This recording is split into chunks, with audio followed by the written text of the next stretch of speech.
दोस्तों, क्या आपको पता है कि भगवान कन्हैया ने गोवर्धन पर्वत को अपनी छोटी अंगुली पर आखिर क्यों धारण किया?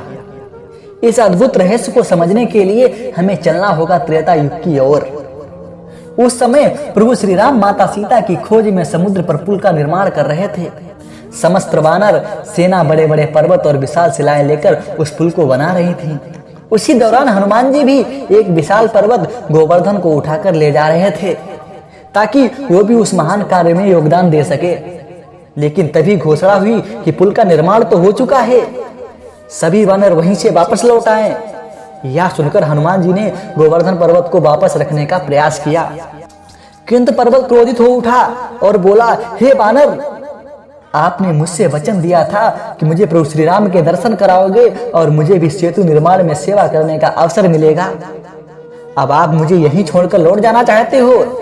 यदि मेरा वचन नहीं निभाया ना तो मैं श्राप दे दूंगा। और कहने लगा कि दे हूं श्राप तो मरी हूं जाई, और नहीं तो दर्शन दे कराई।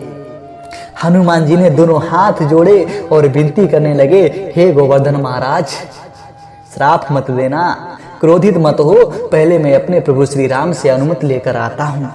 वे तुरंत श्री राम के पास पहुंचे, सारी बात बताई तो प्रभु मुस्कुराए और करुणा भरी वाणी से बोले, हनुमान जी जाओ, पर्वत से कह दो जाके, अभी उनका योगदान भले ही ना हो पाया हो पर उनका वचन व्यर्थ नहीं जाएगा।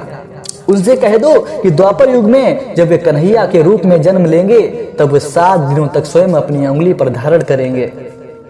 उनकी प्रतीक्षा सफल होगी और उसका पुण्य अच्छे रहेगा।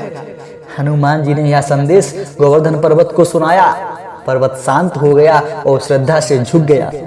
और फिर द्वापर युग आया। भगवान श्री कृष्ण ने गोवर्धन पर्वत को 7 दिनों तक अपनी उंगली पर धारण किया, न केवल वचन निभाने के लिए बल्कि यह संदेश देने के लिए भक्ति, विश्वास और प्रतीक्षा कभी व्यर्थ नहीं जाती। यही गोवर्धन धारण के पीछे का दिव्य रहस्य है।